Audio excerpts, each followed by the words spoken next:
do të dëmtohen dhe do të ketë efekte shumë të mëdha negative për bizneset, do të ketë efekte negative për ekonominë e vendit, por do të ketë efekte negative edhe për qytetarët e Republikës Kosovës. Kërkesa jonë është vetëm që të shtyhet edhe për një kohë, që të përgatitet tregu më mirë, ose të përgatitet mirë se nuk ka qenë i përgatitur fare, të përgatitet tregu mirë, të rritet konkurenca, të njoftohen bizneset, të fillojmë me punu me bizneset, që dhe bizneset përgatiten dhe në datën ose kohën që do të akordohemi të dalim në tregun e lirë. E theksoj edhe njëherë që asë një biznes i vetëm nuk është kundër daljes në tregun e lirë. Biznesi kërkon vetëm fazën e tranzicionit, në mënyrë që të ketë një konkurencë më të madhe, të ketë një ofertë më të madhe, me çmim shumë më të vërtetshëm siç e kanë vendet e rajonit, siç e kanë vendet e Bashkimit Evropian dhe me gjërë. Sot jemi duke folë për 1300 bizneset të cilat sipas zyrës së rregullatorit të energjisë elektrike duhet të dalin në tregun e lirë, tulet edhe këto eksportit të shërbimet dhe do të na rritet importi i shërbimeve. Këto biznese sot me këto kushte dhe me këto çmime që shkojnë prej 220 deri në 300-400% më shumë, tregon më së miri se sa është impakti i tyre në investimet. Vetëm Kesko na ka sjell ofertën, NOA që është e licencuar në Kosovë, po ashtu na ka njoftuar zyrtarisht që nuk është interesuar për vitin 2025 me shit energji elektrike. Keku në fillimet kur e kemi dërguar na kërkesën për ofertë na ka deklaruar që s'ka kapacitete dhe s'ka mundësi me na ofruar energji elektrike dhe disa biznese kanë marrë ofertë vetëm prej Keskos. Ajo ofertë ka qenë prej 220 deri 300% ka variu varësisht prej llojit biznesit, se sa ka shfrytzuar, sa ka pas kapacitete.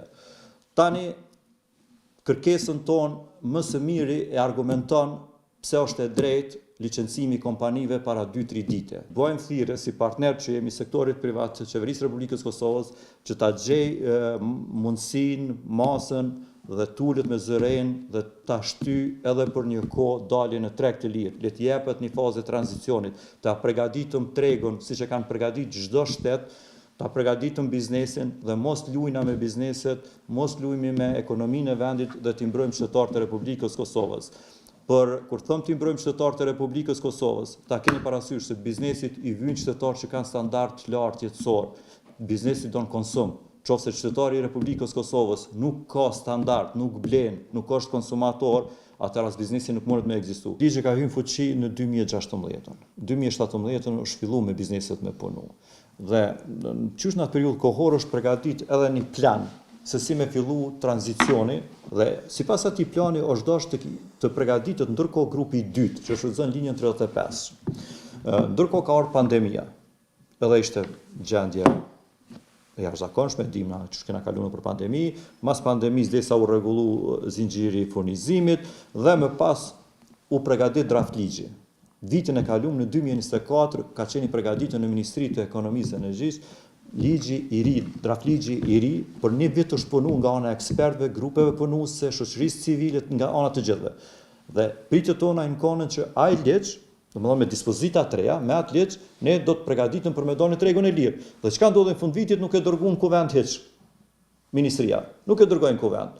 Dhe ne hinëm në ashtu diskutu çështja për se kur biznesi do dalin në treg të lirë, hinëm në fushat zgjedhore, u majtën zgjedhjet dhe fillimi i marsit na ka ardhur njoftimi.